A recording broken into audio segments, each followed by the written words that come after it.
क्योंकि ये democratic country नहीं है। डेमोक्रेटिक कंट्री का मतलब सिर्फ ये नहीं है कि इलेक्शन होगा, सारा इंस्टीट्यूशंस को ख़त्म कर दिया।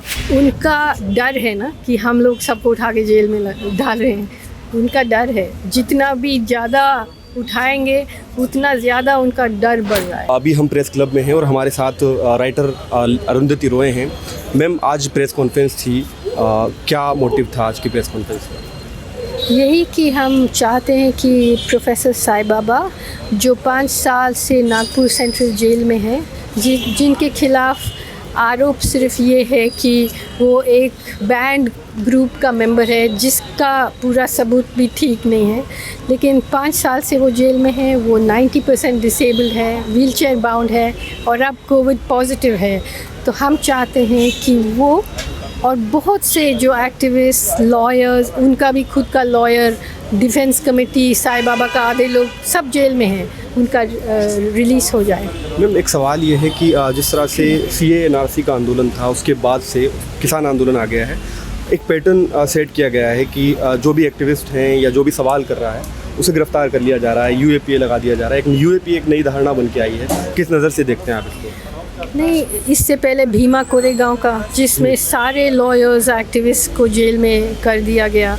तो मैं ये कहती हूँ कि जैसे ऑपरेशन ग्रीन हंट था, जंगल में आदिवासियों को ज़मीन ले रहे थे, फिर CAA आ गए तो लोगों का पूरा सिटीज़नशिप पे सवाल उठा दिया।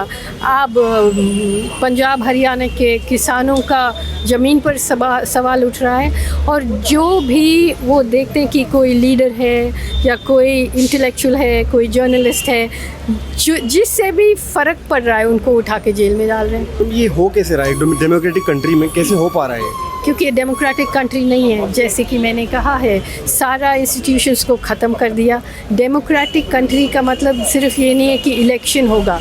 डेमोक्रेटिक कंट्री का मतलब ये है कि कोर्ट में सब, कानून के आगे सब एक होगा।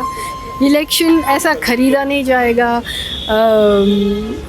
सारा जो इंस्टीट्यूशंस है उनको चलना चाहिए। सिर्फ इलेक्शन नहीं होता, इलेक्शन में भी अभी इन्होंने इलेक्टरल बॉन्ड्स लाया है, जिसमें एक पार्टी दुनिया का सबसे अमीर पार्टी बन गया, BJP, और बाकी किसी के पास कुछ भी नहीं है। जैसे मैं कह रही हूँ कि कोई रेस है जिसमें एक फेरारी चल रहा है, साइड में साइकिल जा रहे हैं और कह रहे हैं कि ये बड़ा इक्वल एंड फेयर रेस है। कैसे हो सकता है? जैसे कि अभी एक स्टेट की, बड़ा स्टेट है इंडिया का, UP, वहाँ के CM ने कहा कि सेकुलरिज्म ने जो है भारत को बर्बादी की कगार पर ला दिया है। शायद उसी तरफ आपका इशारा है। मैम, आखिरी सवाल है कि उम्मीद की किरण क्या आपको नज़र आती है भविष्य में? क्या लगता है आपको, क्या होने वाला है आगे? जैसे मैं कह रही थी कि ये कॉरपोरेट और मीडिया और सरकार ने अपना एक अलग सा अल्टरनेट रियलिटी बनाया, जो जनता से बिल्कुल अलग है। जैसे इतने सारे अनरेस्ट है, महापंचायत हो रहे, CAA प्रोटेस्ट हुआ,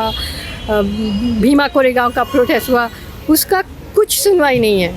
तो फ़र्क नहीं पड़ रहा है। तो अब इसका मतलब सिर्फ ये है कि वो जो छोटा तबका है जो पूरा कंट्रोल कर रहे हैं, वो कितना देर तक कंट्रोल कर सकते हैं? अल्टीमेटली उनका डर है ना कि हम लोग सबको उठा के जेल में डाल रहे हैं, उनका डर है। जितना भी ज़्यादा उठाएंगे उतना ज़्यादा उनका डर बढ़ रहा है।